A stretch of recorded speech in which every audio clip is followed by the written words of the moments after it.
So I just started getting a lot of information from people and meeting with people, mostly in private, come to my house, let's talk. And I decided on the basis of what they told me, and then I talked to a lot of people about it, that actually this is really a very heavy-duty question, actually. It's not the little green men question. It's like a much bigger question. And it's really bad. It's really dark. And then I stopped. Then I was like, I don't want to know anymore because it's not helping me at all as a person. And what information did you get that made you feel like it's dark?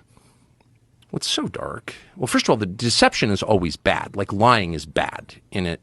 And it's bad not just in a legal sense in that it can be illegal to lie, but it's bad. It's like bad for you. Like it rots you. Like being a liar makes you a bad person. When you lie, you are serving evil. There's a moral quality to it that's inescapable and very obvious, and only like advanced civilizations ignore that.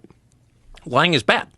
And so if you have lying at scale, which we have on this topic, it's inherently bad. Okay, so that's the first level. The deeper level is so if they're spiritual beings, which I believe they are, like it's a binary. They're either, you're on team good or team bad. You can assign any name to it you want, but like, what are these things?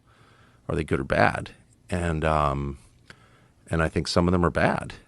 And if the U.S. government knows that, or the people within the U.S. government know that, then they're serving a bad force. And well, when you say spiritual, like what makes you draw that conclusion that they're spiritual? What's the obvious? I mean, spiritual may be the wrong word. Supernatural. They're beyond nature as we understand it. I mean, obviously they are. I mean, just chart their physical behavior. It doesn't, it goes outside of what we understand about physics. No visible means of propulsion, coming at indescribable speed, hitting the ocean, continuing at speeds that are impossible undersea. I mean, in other words, if I take a 9mm round or 7.62 by 39 and shoot you at 50 yards underwater in a swimming pool, and it's even more intense in salt water because it's denser, you could catch the bullet if it even makes it to you, right? So if you have a craft, any object underwater that's traveling at 500 knots as measured by sonar, right there you're challenging our understanding of physics. Like, what is that? How can that be? So yeah, they've tracked that. They've tracked things going 500 knots under the sea. Yeah, really. Yeah, much faster than any object can actually go undersea. Oh, for sure.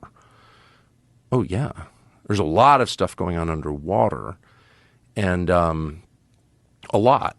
And there's video of these things coming out of the sky into the water and also emerging from the water. Right. I think some of it's crystal clear. We just don't have access to it? Is that what you mean? Yeah. Just we haven't seen it? Correct. So they have some stuff. For sure. So, but there's just a lot going on underwater, and it's measured. And so whatever. I mean, these are all, again, this is like the most obvious observable level of it, but then you just ask yourself, like, what is this actually? And, if there's been extensive knowledge of this for decades, like maybe 80 years at least, if not going back to the 30s, 90 years, to what end? So there are two possible explanations, obvious explanations. The first is the one you often hear, which is this is so heavy that if the public were to know about it, it would be just disruptive. It would be too scary. Like, you don't want to scare people for no good reason. There's nothing we can do about it. And you also don't want to suggest that the U.S. military isn't capable of protecting the country, the homeland. And it does suggest that. If you can't control these objects in your airspace, and that's known, if they can't, that's known, okay, then that suggests a limit to the power of the U.S. military, and you don't want to tell people that because then they won't believe that they're safe. I get it. But then there's a deeper level, which is like, okay, what's your relationship with these things? What is the U.S. government's relationship with these things? And there's evidence that there is a relationship and that it's longstanding. And that raises like a lot of questions about intent. And so like, what is that? And I just personally decided, and people have been hurt by these things. That's a fact. That's a fact. It's a knowable fact. It's a provable fact. And killed. And I'm not saying millions of people have been killed by whatever these things are, but people have been killed, and it's known because it's working its way through the courts out of the VA. So I don't know, an object that is by definition supernatural. It's above the laws of nature as we understand them, and that has resulted in the deaths of people. But we don't spend enough time thinking about like what that adds up to. Like, not good, actually, not good.